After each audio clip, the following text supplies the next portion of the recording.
Hello, everybody. This episode of the Lewis Saban Video Podcast is brought to you, of course, always because of a huge thank you to the JRE, the Joe Rogan Experience Podcast. Sorry, I'm in a bit of a hurry. I'm trying to do a couple things real quick today. Also, because of the only energy drink I drink, which is the Zions, powered by Zenergy. I currently do not have any. That's why you're not going to see me hold up the bottle and tell you how much of it I'm drinking, what flavor it is, because I'm up here in God country, Manistee, Michigan, and I haven't been able to find it up here. I meant to bring a can of it with me, but I didn't. Of course, JRE is the Joe Rogan Experience podcast. I always give a huge thank you to him. He's the reason I came up with the entire idea to do this at all. He's a very funny man, great podcast. Please listen to him. He's available on Ustream and iTunes. Of course, Zions, I'm also not sponsored by them either. It's the only energy drink I drink. You don't get any crash, no jitters, 0 calories, 0 sugar. I'm not sponsored by either company. Let's crack this baby open. This episode is all about UFC 189 on July 11th. It's been replaced. It was originally Jose Aldo against Conor McGregor for the featherweight title. Now it is for the featherweight interim title. It is Chad Money Mendez against Conor McGregor, the notorious one. Alright, the first fight on the card is Neil Seery versus Louis Smolka. Seery is on a 2-fight win streak. Smolka is on a 1-fight winning streak. He had a knockout victory, but just before that he lost to Chris Cariaso, so I'm not really sure how he's going to fare against someone like Neil Seery. The second fight on the card is Cody Pfister against Yedonis Sedana. Each of them are on a 1-fight losing streak. He was submitted by rear naked choke by James Montessori, and Sedona was lost by decision. Not real sure what to think of them either. I always seem that way, I'm sure, during the beginning fights, because a lot of these guys are kind of lower names, don't know really who they are. The third fight on the card is Cody Garbrandt against Enrique Briones. Currently, Garbrandt is an undefeated pro record, and Briones is a 1-fight winning streak in the UFC by rear naked choke. I was looking over his, and he has quite a few wins by submission, a couple by TKO. He's pretty well rounded. However, I think Garbrandt's going to be able to edge him out. I'd stick with Garbrandt against this one. The fourth fight is Alex Garcia against Mike Swick. Sorry, I almost screwed up his last name. Garcia is on a 1-fight losing streak, and Swick is on...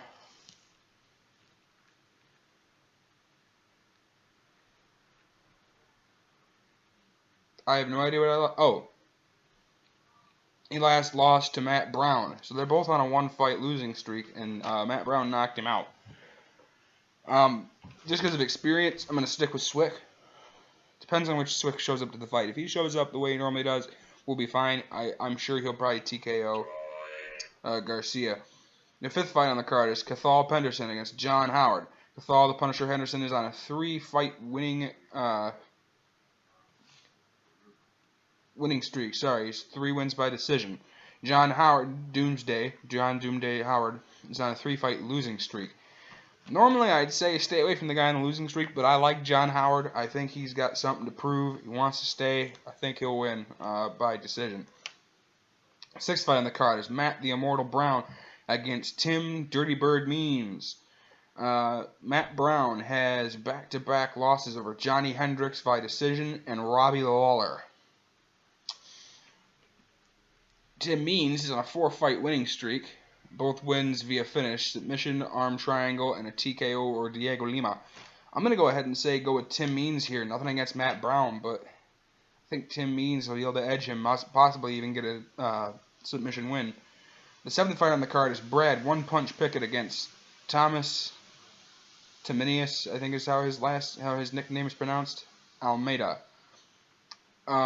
Pickett's on back-to-back losses over Chico Camus and Ian McCall. Thomas Almeida has an undefeated pro record, and his last win was over Yves Jourdain.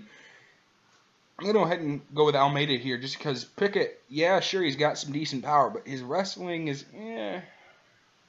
it could use some work. So I'll go ahead and say I'll go with Almeida on this one. 8th fight on the card is Gunny Nelson against Brendan Thatch. Gunny Nelson's coming off of first career loss to Rick Story. Trying to think. I'm pretty sure I saw that fight. It was a decent fight. He's fighting, of course, as I said, Brandon Thatch, who's coming off his first loss in the UFC against former lightweight champion Benson Henderson. I think Thatch beats Nelson. I see him possibly getting a TKO victory over Gunner. Of course, and again, there's that reach difference. I don't know. I still like Thatch.